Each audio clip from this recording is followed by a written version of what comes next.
Okay, welcome to multiplying decimals. As you can see, you're going to have a new tab when we get in class tomorrow. So when you go back, right now I'd like you to go ahead and put in your table of contents. For me, I'm starting multiplying decimals on and dividing decimals on page 29. Okay, so multiplying decimals. Now I gave you a sheet. Remember that looked like this. Okay, you need to cut it into pieces into the 4 squares. Okay, so now after cutting my pieces up, I have 4 squares. I want you to take one right now. You can go ahead and glue it in. I am going to tape mine. If you have tape at home, that's fine. Just make sure you don't tape over where we're going to color in a moment. Okay, and now my first thing I'm going to do is I'm going to start with a problem. And we're going to color code it over here. So let's just say I have let's say 1500ths, and I want to multiply that by 4. So I have 4 1500ths.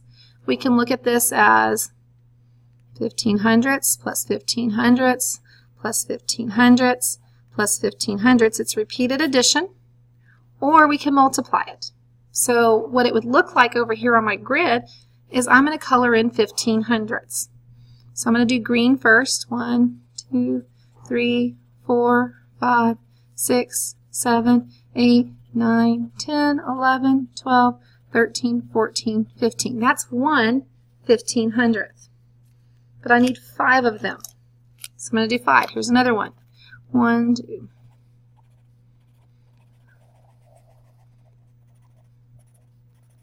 So there's another 1500ths. Now I need 2 more. So I'm going to do another color. Okay. Color pencils would be good for this. Just different colors. Each one a different color so you can see. There's another 1500ths. And then my last one, I'll do pink.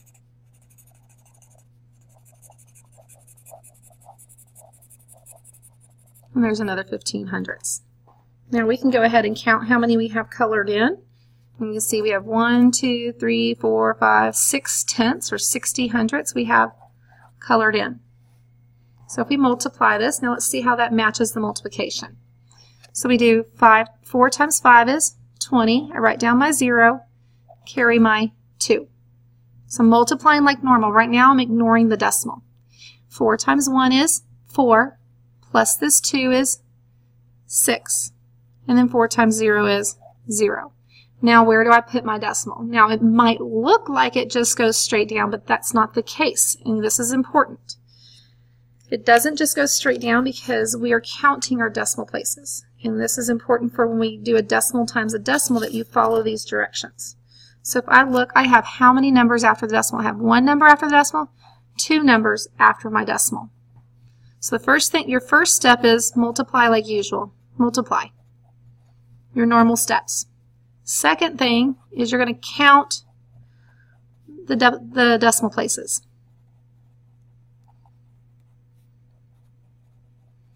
So I have 2 numbers after the decimal. And the 4, when I don't see the decimal, remember the decimal goes at the end. So there's no number after my decimal yet. Okay? So I have 2 numbers after the decimal. So then I'm going to count over from here. I'm going to go 1, 2, and that's where I'm going to put my decimal. So I'm going to count my decimal places there. Alright, so my next step then is to move, step 3 is what we just did, is move the decimal point.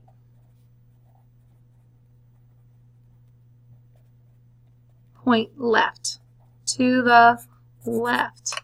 So notice we went that way. We started here and we moved it over to its new home. So we had 60 hundredths or 6 tenths. Remember, if I take off that 0, it's the same thing. Okay, so that would be my answer. And that's all there is to that. So let's try another problem down here at the bottom. Okay, so you can watch the picture model, how it matches up.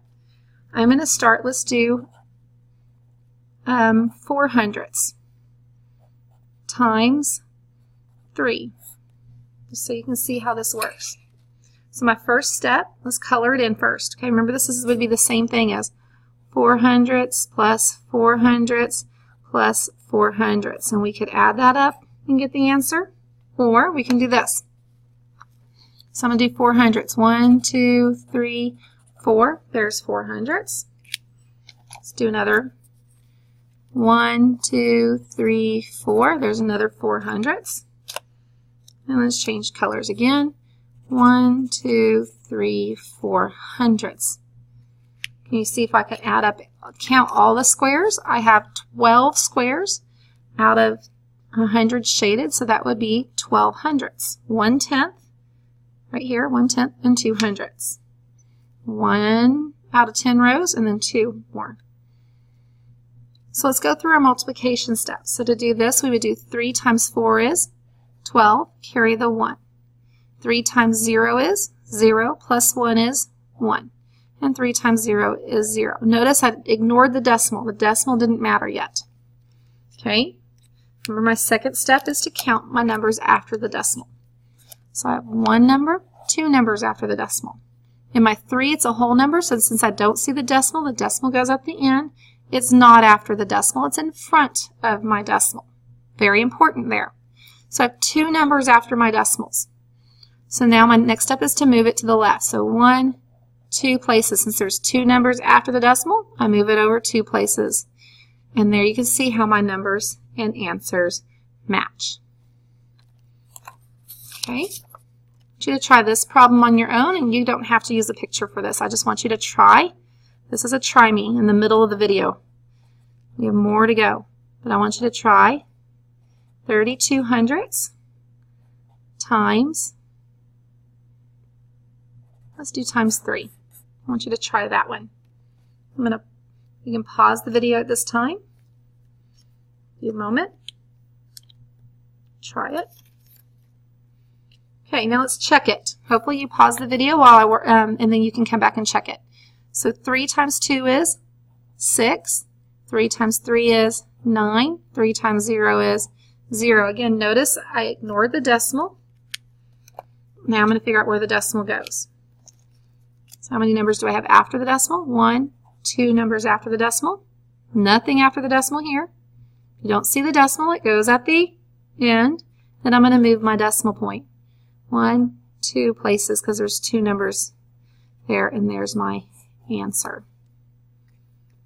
Okay, and that's how you do that. Okay, take this down. All right, I'm going to try another type of problem that I want you to see how to do. So I'm going to turn the page. We're going to at least try one of these. We'll see how far we get before my time runs out.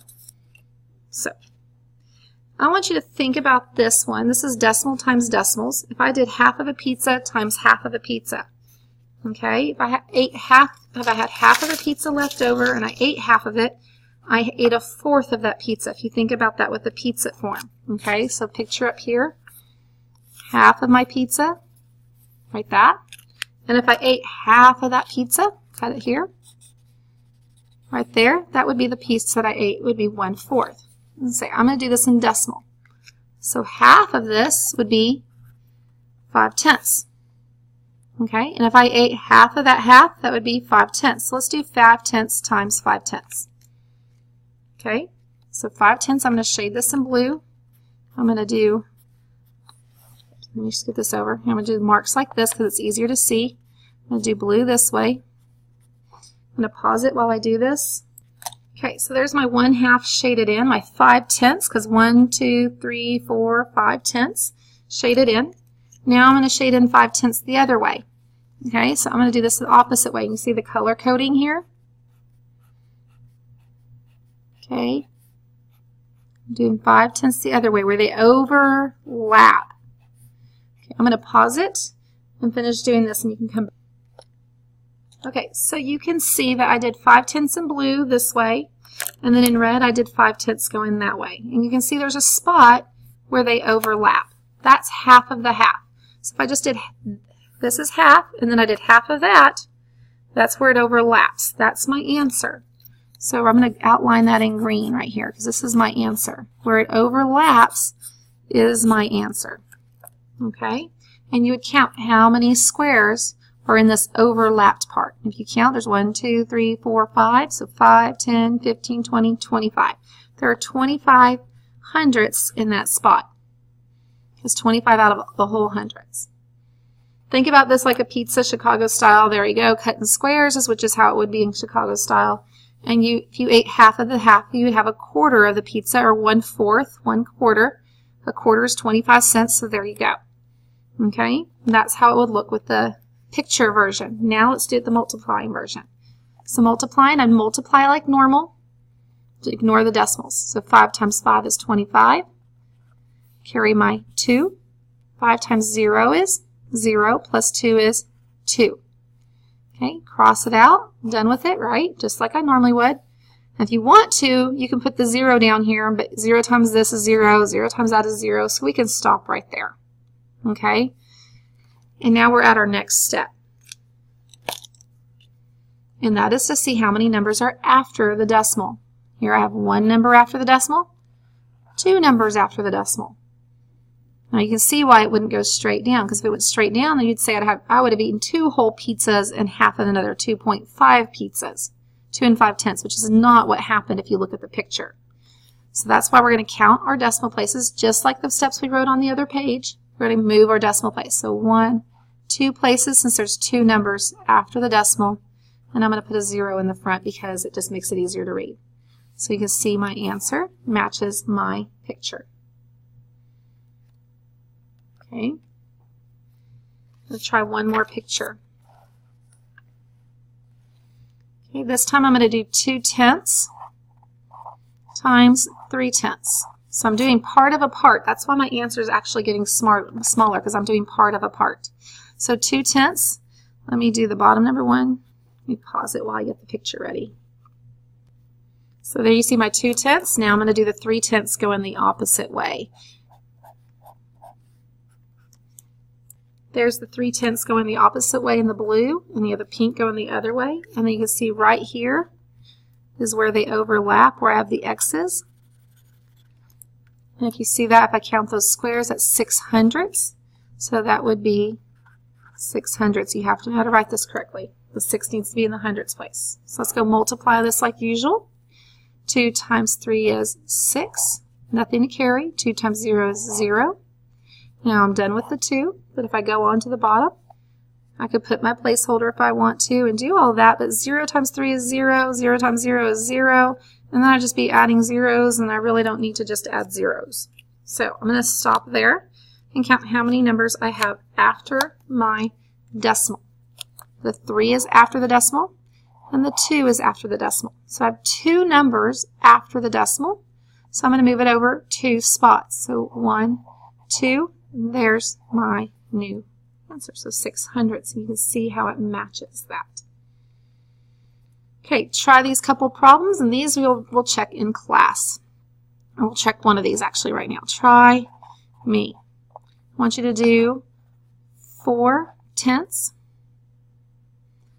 times 2/10 and see what you get as an answer. Pause it, come back and check.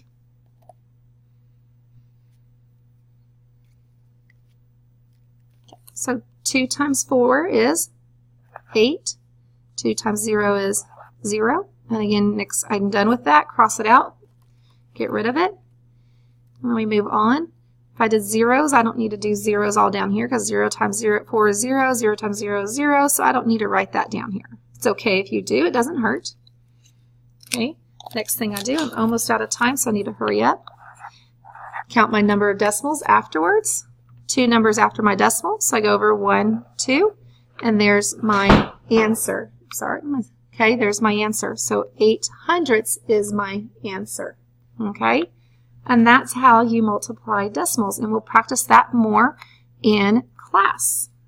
Okay, thank you. Goodbye.